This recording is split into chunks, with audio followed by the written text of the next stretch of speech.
Retour sur la 307 qui avait un soi-disant bruit de roulement. J'ai changé le cardan et c'est toujours pas ça. Je vais te faire ce que franchement c'est incroyable. Je t'explique au cas où que tu aurais le même problème. Quand tu débrayes, le bruit, il n'y en a plus. Quand tu repasses une vitesse, que ça soit la première, la cinquième ou la marche arrière, le bruit il est toujours là. Ça fait ouan, ouan, ouan. Tu vois, la roue a fait un tour, ça fait boum. Enfin, c'est un grognement abusé. Genre, plus tu roules vite et plus le bruit est pire. Et dès que tu débrayes, il n'y a plus de bruit. Je vais te faire écouter. Normalement, tu devrais l'entendre.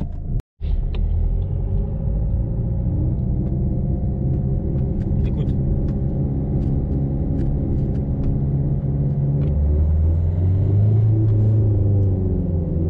Je vais te faire voir ce que c'est. Tu vas halluciner. C'est un rapport avec le cardan que j'ai changé.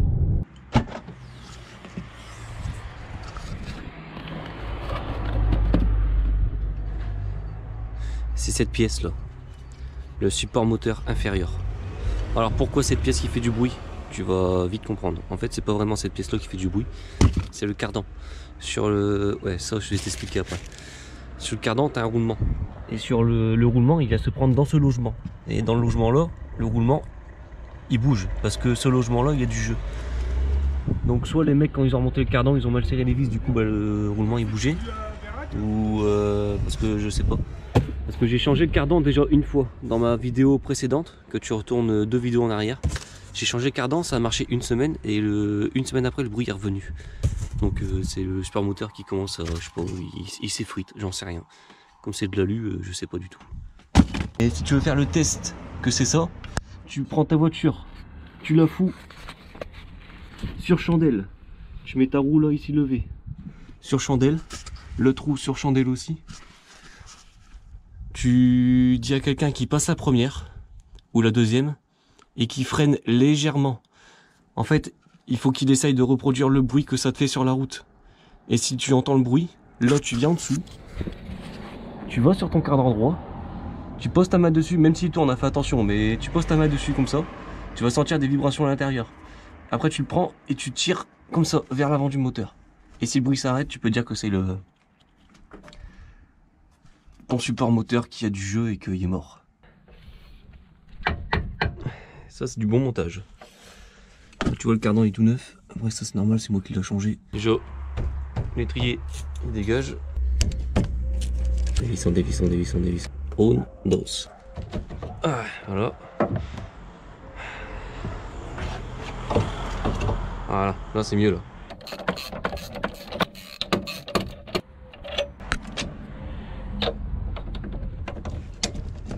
Voilà.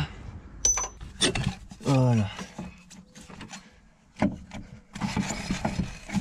Et le cardan, normalement, il sort tout seul.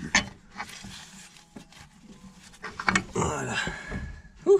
Maintenant, tu as une plaque là-bas avec du Torx. Ah. Hop. Tu me prends ton meilleur bac à vidange que tu as acheté chez Noroto. Ou chez Catercash. Catercash, ça reste quand même de la qualité. Voilà.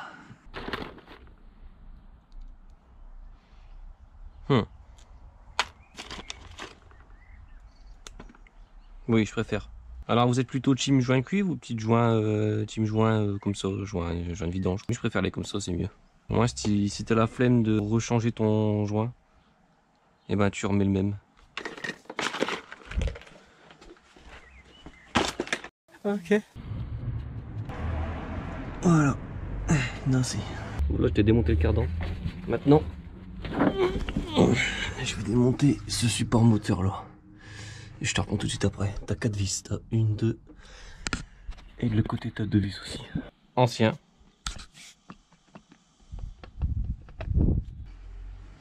Nouveau.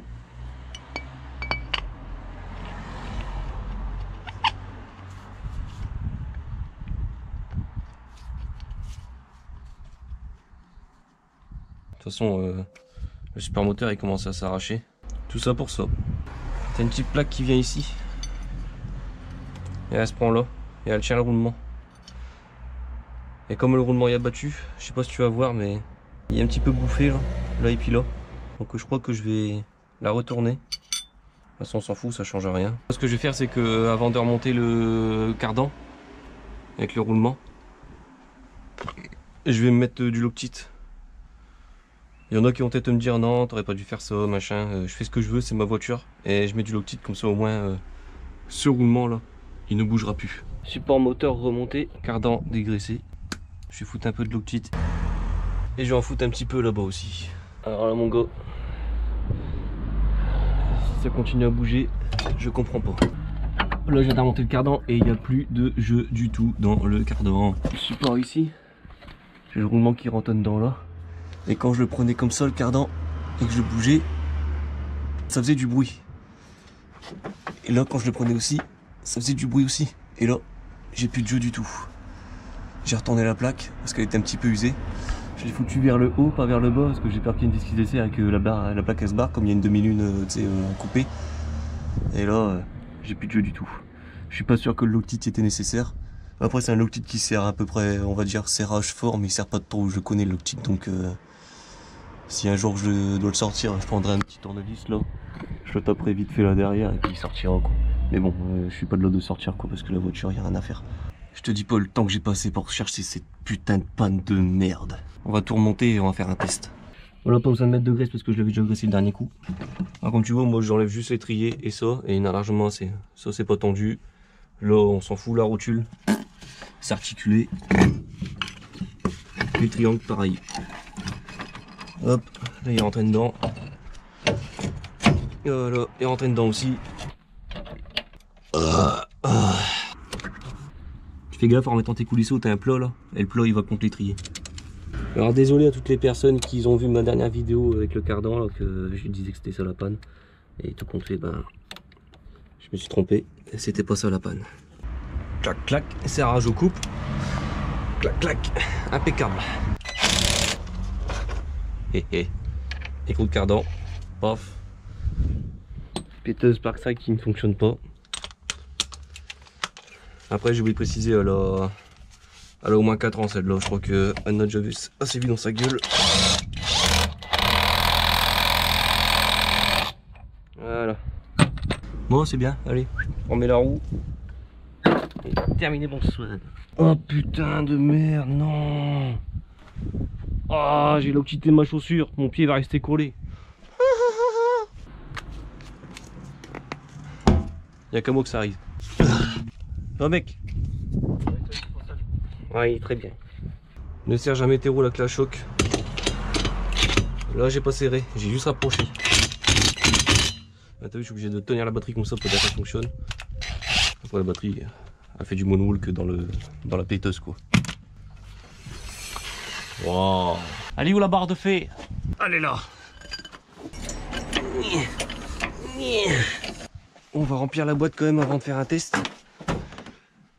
Ça serait con de casser la boîte avant de pouvoir faire un test. Alors tu vas sûrement me demander quelle huile que je mets. 75-80 comme à l'origine. Et le remplissage de boîte, c'est tu vas en dessous, au cul de la boîte, tu as une vis 19, je la desserre et c'est le remplissage. Et comme c'est l'huile de boîte, t'as plus qu'à vraiment attendre longtemps que ça coule. C'est hyper long et c'est casse-couille. On va tester.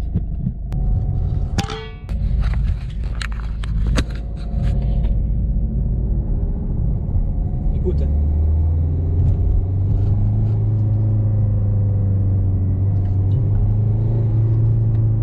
Plus de bruit. Tout ça pour un super moteur. Je te jure, c'est dingue. Vidéo pour te présenter comment changer un super moteur sur 307 et savoir d'où vient ce fameux bruit.